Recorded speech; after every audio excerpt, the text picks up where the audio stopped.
Okay, we're going to do some reading here, Charlie Bumpers, and we're ready for Chapter 9. The egg is wrong.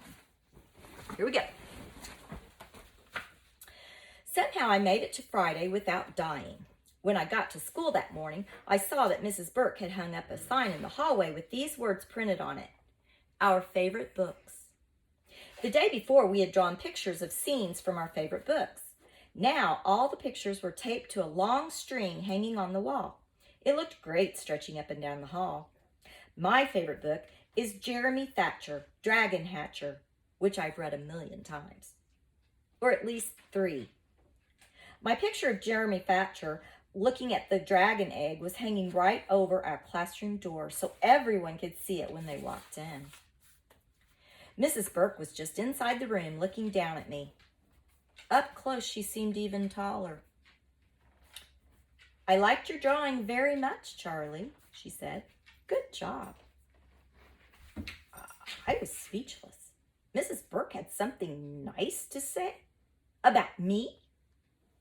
Some other kids told me they thought the picture was cool too. Even Ellen Holmes, who can really draw good pictures, especially horses. Then Samantha Grunsky spoke up. Your picture's wrong, she said. What do you mean? I asked. I read the book. The egg is rainbow colored. Samantha was even more annoying than that girl in the book who drove Jeremy Thatcher crazy. I don't care, I said. I had colored it gold because my favorite pencil was gold colored. It's still wrong, she sniffed, like she was the queen of books or something. I really liked the egg the way it was, but after Samantha said that, it started to bug me. Every time I walked past the door, there was my picture right overhead with the egg the wrong color. When we lined up for recess, Mrs. Burke put me in the front of the line, right next to Samantha Grunsky. Your picture's still wrong, she whispered. So's your brain, I said. When everyone is through talking, Mrs. Burke said, we can go. Whew, that sounds familiar.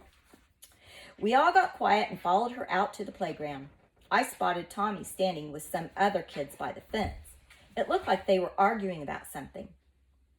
Are you kidding? Tommy said to Darren Thompson just as I came over.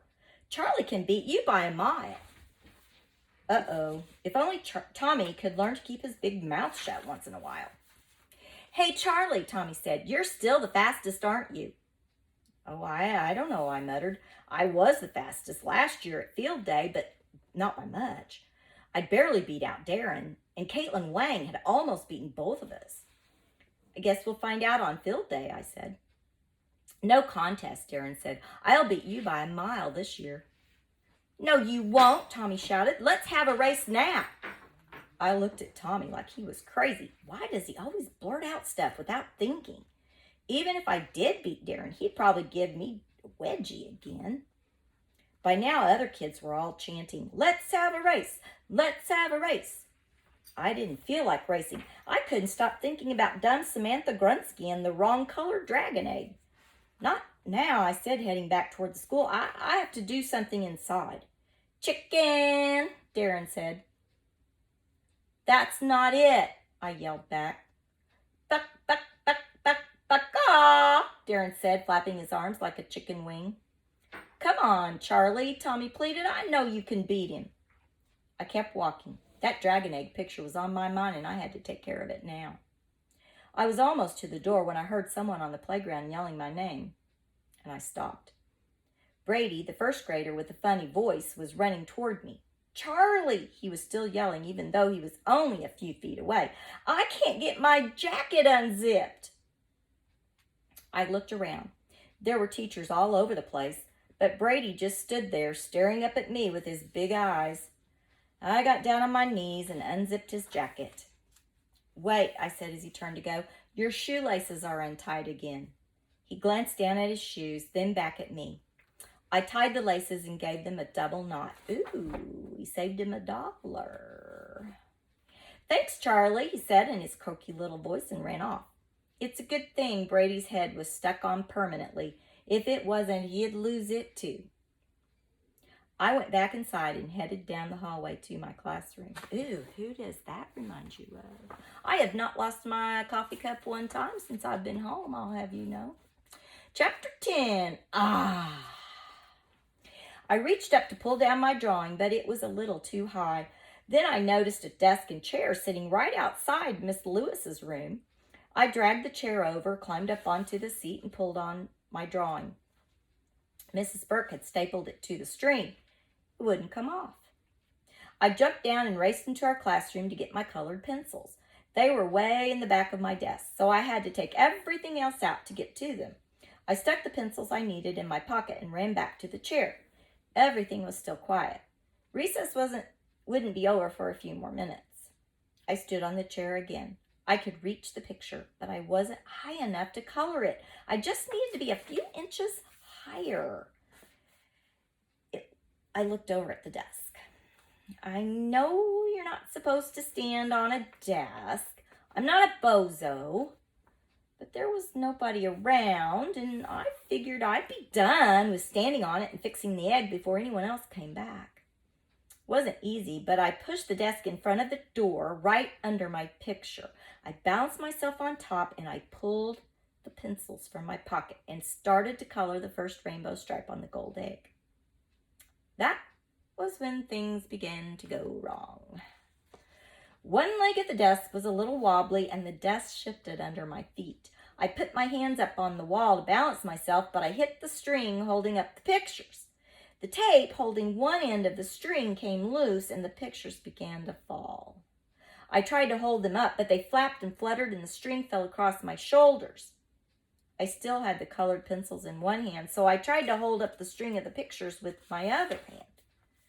Then the other end of the string came loose. Pictures were wrapping around me, and I couldn't see. My foot slipped off the edge of the desk. I reached out for anything to keep me from falling and got one hand on the top of the door. It started to swing away from me, so I grabbed hold with the other hand too, and the door swung around until it hit the wall. There I was, hanging on the door with all the pictures the class had drawn of their favorite books, strangling me and stretching down the hallway. "Help!" I squeaked, hoping someone could hear me. Then the door started to swing back toward the door frame. My fingers were going to be smashed. Just in time, I kicked at the wall and the door went flying back the other way. When it slammed against the hallway wall, the board on the door that held all of Mrs. Burke's messages fell off and the magnets scattered all over the floor. Then I started to swing back again.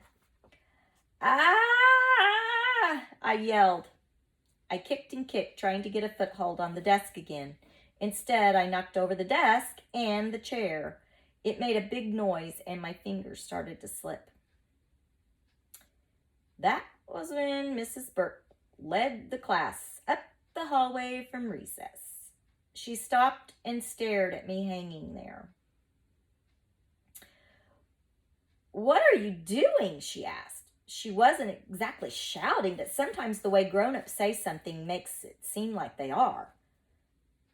I let go and I fell to the floor. All the pictures were hanging on me, with my drawing of the dragon and the gold egg right under my chin. The magnets were spread out all over the hallway. The desk and chair were lying on their sides. The egg was still the wrong color. As soon as I realized that I hadn't broken my legs or anything else, I started unwinding the string from my head and shoulders. Everyone was very quiet. Then I heard someone giggle. I felt a laugh coming up in my throat too. I was scared and laughing at the same time. It's a horrible thing when you're really in trouble and you can't help laughing. Just then, Mrs. Diaz and her first grade class walked down the hall toward us. Guess who was first in line? Right, the squid.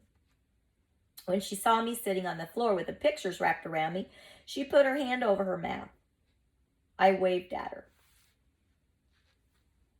"Hey, Mabel, it's your brother," a kid said. "He's so funny." All the other first graders shrieked like this was the funniest thing they had ever seen. Then the kids in my class started laughing too. Almost everybody.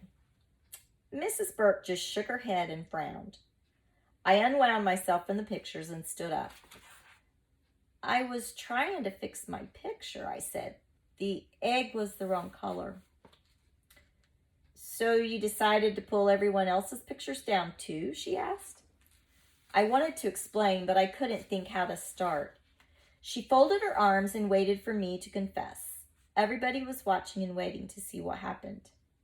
While everybody else in my class was just standing there waiting to see my life end, Hector, the new kid, started gathering up all the pictures. He piled them all up neatly and handed them to Mrs. Burke. She looked at him and smiled. "Thank you, Hector," she said. When Hector gave her the pictures, it took Mrs. Burke's mind off of me for just a second and probably saved my life. She took the pictures from him with the strings dangling down and put them under one arm. Then Hector started to pick up the magnets. Pretty soon, 2 or 3 other kids were helping him. I picked up a couple too.